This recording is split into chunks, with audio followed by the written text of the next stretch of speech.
In the 3rd year of the reign of Jehoiakim, king of Judah, a shadow fell over the holy city. Nebuchadnezzar, the mighty king of Babylon, came against Jerusalem and besieged it. And the Lord gave Jehoiakim, king of Judah, into his hand, along with some of the vessels of the house of God. These he carried to the land of Shinar, to the house of his God. Among the captives were young men from the royal family and nobility of Judah, youths without blemish, handsome, skillful in all wisdom, endowed with knowledge, understanding, learning, and competent to stand in the king's palace. Among them were Daniel, Hananiah, Mishael, and Azariah. The king commanded Ashpenaz, his chief eunuch, to teach them the literature and language of the Chaldeans. The king assigned them a daily portion of the food that the king ate and of the wine that he drank. They were to be educated for 3 years, and at the end of that time, they were to stand before the king. The chief eunuch gave them new Babylonian names. Daniel he called Belteshazzar, Hananiah he called Shadrach, Mishael he called Meshach, and Azariah he called Abednego. But Daniel resolved that he would not defile himself with the king's food or with the wine that he drank. It was food likely offered to idols, prepared in ways forbidden by God's law. This was his first test in a foreign land, a test of loyalty to his God. He spoke respectfully to the chief eunuch. "Please, test your servants for 10 days. Let us be given vegetables to eat and water to drink. Then let our appearance and the appearance of the youths who eat the king's food be observed by you, and deal with your servants according to what you see." The official, though fearful, agreed, and at the end of 10 days their appearance was better, and they were fatter in flesh than all the youths who ate the king's food. So the steward took away their food and the wine they were to drink, and gave them vegetables. As for these 4 youths, God gave them learning and skill in all literature and wisdom, and Daniel had understanding in all visions and dreams. At the end of the time, the chief eunuch brought them in before Nebuchadnezzar, and the king spoke with them, and among all of them none was found like Daniel, Hananiah, Mishael, and Azariah. Therefore they stood before the king. And in every matter of wisdom and understanding about which the king inquired of them, he found them 10 times better than all the magicians and enchanters that were in all his kingdom. But the king's favor was as volatile as his temper. In the 2nd year of his reign, Nebuchadnezzar had dreams that troubled his spirit, and his sleep left him. He roared, "Summon the magicians, the enchanters, the sorcerers, and the Chaldeans to tell me my dreams." The wise men were terrified. One spoke, "O king, live forever. Tell your servants the dream, and we will show the interpretation." But the king replied angrily, "The word from me is firm. If you do not make known to me the dream and its interpretation, you shall be torn limb from limb, and your houses shall be laid in ruins. But if you show the dream and its interpretation, you shall receive from me gifts and rewards and great honor." Another pleaded desperately, "Let the king tell his servants the dream, and we will show its interpretation." Nebuchadnezzar grew furious. "I know you are trying to gain time. No one on earth can show what the king asks. If you do not tell me the dream, there is but one sentence for you." The decree was harsh. The king commanded that all the wise men of Babylon be destroyed. When Arioch, the captain of the king's guard, came for Daniel and his companions, Daniel responded with prudence and discretion, and asking calmly, "Why is the decree of the king so urgent?" Arioch explained. Daniel then went in and requested the king to appoint him a time that he might show the interpretation. Daniel went to his house and made the matter known to Hananiah, Mishael, and Azariah, his companions, and told them to seek mercy from the God of heaven concerning this mystery, so that they might not perish with the rest of the wise men of Babylon. Then the mystery was revealed to Daniel in a night vision. Daniel praised God, saying, "Blessed be the name of God forever and ever, to whom belong wisdom and might. He reveals deep and hidden things. He knows what is in the darkness, and the light dwells with him. To you, O God of my fathers, I give thanks and praise." Then Daniel was brought before the king. Nebuchadnezzar asked, "Are you able to make known to me the dream that I have seen and its interpretation?" Daniel answered humbly but confidently, "No wise men, enchanters, magicians, or astrologers can show to the king the mystery that the king has asked, but there is a God in heaven who reveals mysteries. He has made known to King Nebuchadnezzar what will be in the latter days. You saw, O king, a great image. This image, mighty and of exceeding brightness, stood before you, and its appearance was frightening.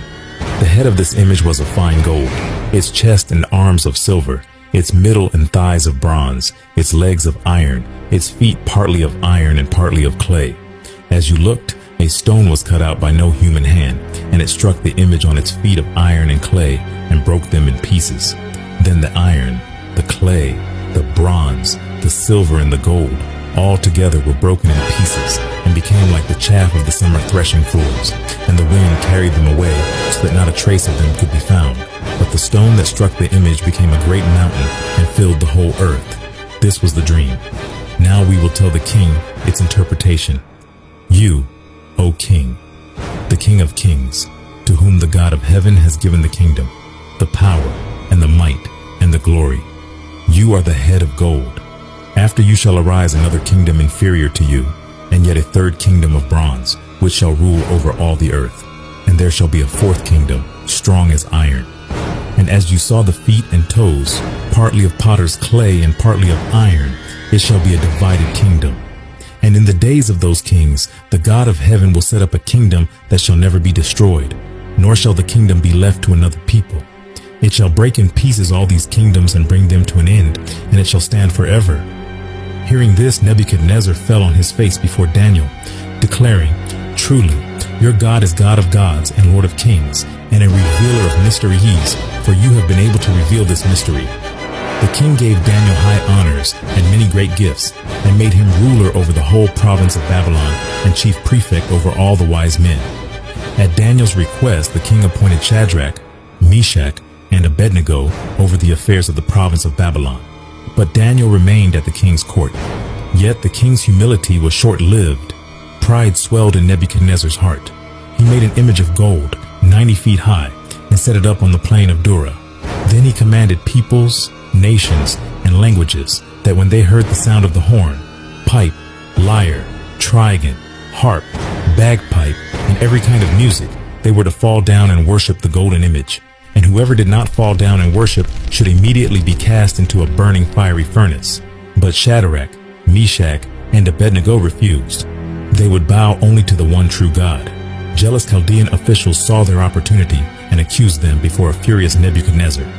The king demanded, Is it true, O Shadrach, Meshach, and Abednego, that you do not serve my gods or worship the golden image I have set up? If you do not worship, you shall immediately be cast into a burning fiery furnace. And what God is there who can deliver you out of my hands? Shadrach, Meshach, and Abednego replied firmly, O Nebuchadnezzar, we have no need to answer you in this matter. If this be so, our God whom we serve is able to deliver us from the burning fiery furnace, and he will deliver us out of your hand, O king. But if not, be it known to you, O king, that we will not serve your gods or worship the golden image that you have set up. Then Nebuchadnezzar, in furious rage, commanded that the furnace be heated 7 times more than usual. Mighty men from his army bound Shadrach, Meshach, and Abednego and cast them into the furnace. The flames leaped out and killed the men who threw them in. But Nebuchadnezzar looked into the furnace and was astonished. He exclaimed, Did we not cast 3 men bound into the fire? His counselors confirmed, True, O king. He continued, amazed, But I see 4 men unbound, walking in the midst of the fire, and they are not hurt. And the appearance of the 4th is like a son of the gods. Nebuchadnezzar approached the furnace door and called, Shadrach, Meshach, and Abednego, servants of the Most High God, come out and come here. They walked out of the furnace completely unharmed, not a hair singed, clothes untouched, no smell of fire. The satraps, the prefects, the governors, and the king's counselors gathered together and saw that the fire had not had any power over the bodies of those men. Nebuchadnezzar blessed their God. Blessed be the God of Shadrach, Meshach, and Abednego, who has sent his angel and delivered his servants, who trusted in him. Therefore, I make a decree. Any people, nation, or language that speaks anything against the God of Shadrach, Meshach, and Abednego shall be torn limb from limb, for there is no other God who is able to rescue in this way.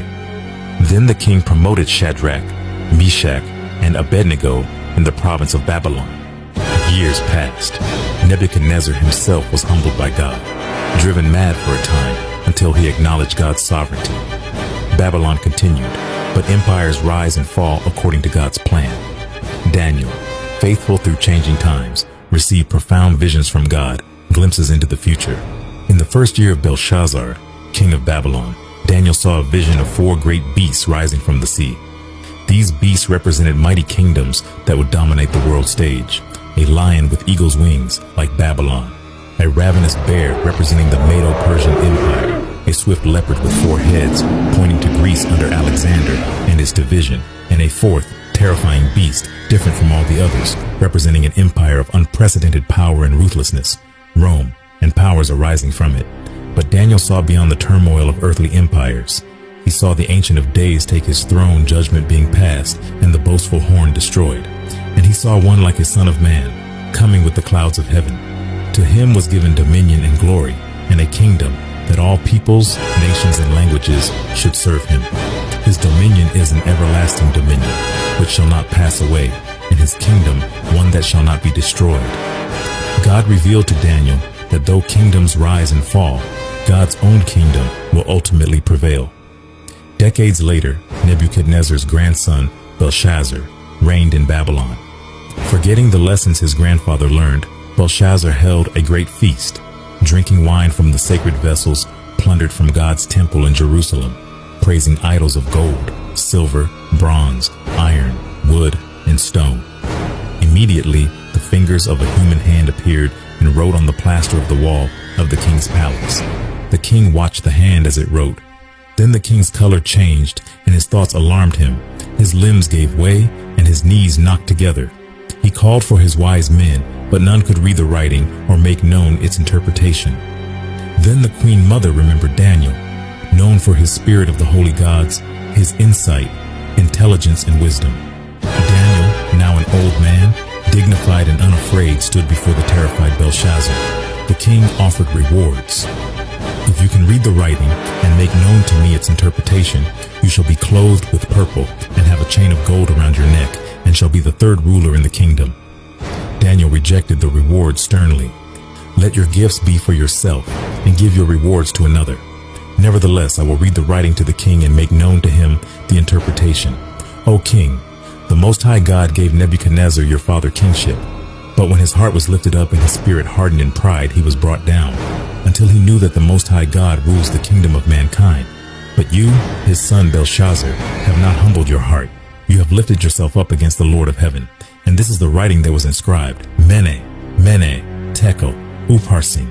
This is the interpretation. Mene, God has numbered the days of your kingdom and brought it to an end. Tekel, you have been weighed in the balances and found wanting. Peres, Upharsin, your kingdom is divided and given to the Medes and Persians. That very night Belshazzar the Chaldean king was killed, and Darius the Mede received the kingdom. Babylon had fallen, just as God foretold. Under the new Medo-Persian rule, Daniel's wisdom and integrity shone brightly. King Darius appointed 120 satraps, and over them 3 high officials, of whom Daniel was one. Daniel so distinguished himself that the king planned to set him over the whole kingdom, but this provoked intense jealousy among the other officials. They sought grounds for complaint against Daniel in connection with the kingdom, but they could find none.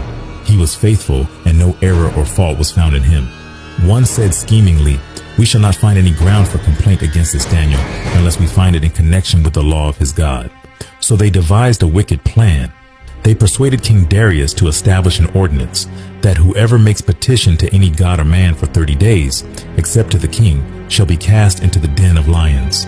Flattered and unaware of their true motive, the king signed the document, making it an irrevocable law of the Medes and Persians. Now when Daniel knew that the document had been signed, he went to his house where he had windows in his upper chamber open toward Jerusalem. He got down on his knees 3 times a day and prayed and gave thanks before his God, as he had done previously. He would not compromise his faithfulness, even under threat of death. The conspirators watched, then hurried to the king, reminding him of the decree and accusing Daniel. Then the king, when he heard these words, was much distressed and set his mind to deliver Daniel. He labored till the going down of the sun to rescue him. But the men insisted, "Know, O king, that it is a law of the Medes and Persians that no injunction or ordinance that the king establishes can be changed." So Daniel was led solemnly to the lion's den. Darius spoke to him with sorrowful hope. "May your God, whom you serve continually, rescue you." Daniel was cast into the den. A large stone was rolled over the entrance and sealed with the king's signet. The king went to his palace and spent the night fasting. No diversions were brought to him. and sleep fled from him. Then at break of day, the